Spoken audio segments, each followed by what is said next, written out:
Greetings, brothers and sisters from Old Mission, Santa Barbara.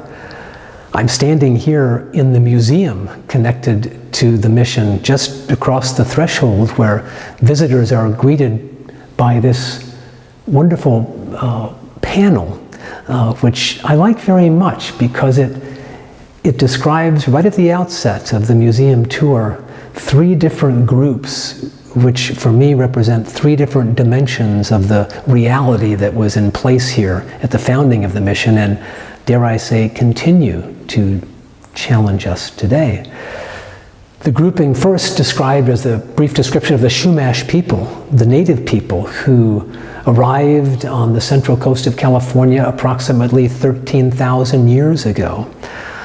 The native people here in their villages.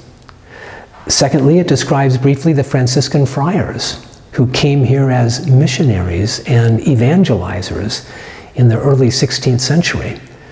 And finally, the third grouping pointed to are the presidios, or forts, which were established by the Spanish government and military in tandem with the missions.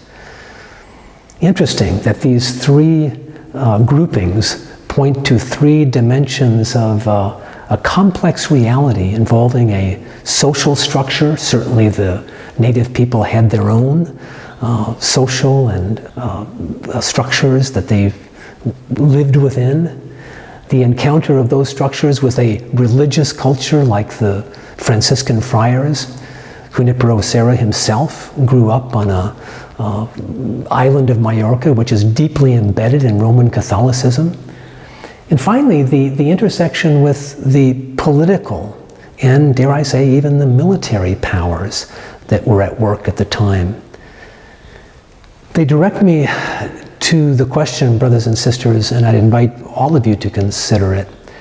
How in the midst of these cross currents, these competing priorities, these various dimensions of life, how do we become a saint in the midst of all of that? Well, it's a question that is challenging, was certainly challenging for Junipero Serra and his friars and for all the people in this mission community in the early days.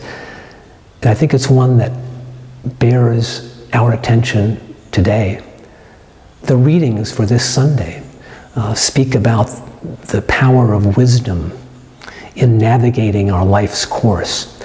And in the gospel reading, Jesus presents us with a parable very appropriate to the reality I've just described. He talks about the field in which the weeds and the wheat grow up together.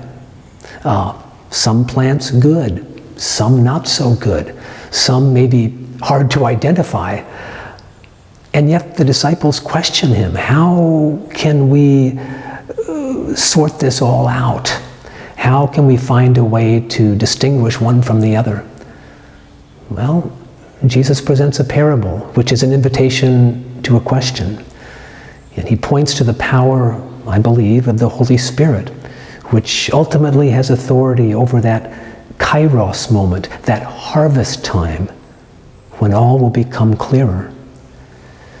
The parable, to me, brothers and sisters, is a parable about the power of patience and wisdom in navigating our way.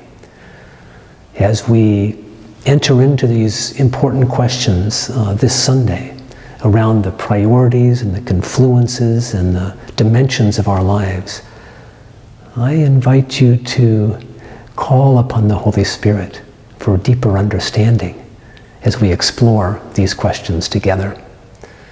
May the Lord give us peace.